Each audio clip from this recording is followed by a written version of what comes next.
Now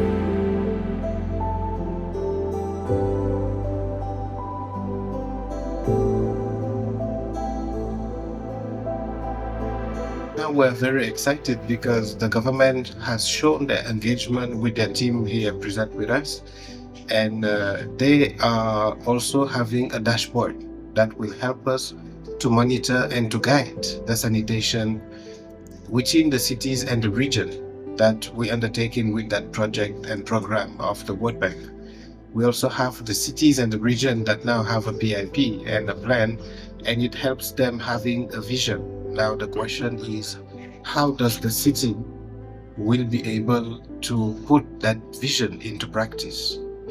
And this is the support that we have been providing with this technical assistance to Ethiopia, making sure that government will monitor and follow, but city will have plans and vision.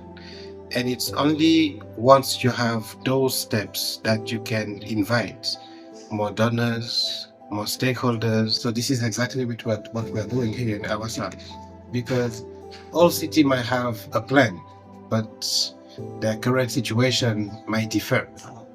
But if you have a real plan, then you can start engaging the stakeholder and make sure that your vision is funded by first your own means and your own money, but then you're able to ask the ministry, how can you support me and how much?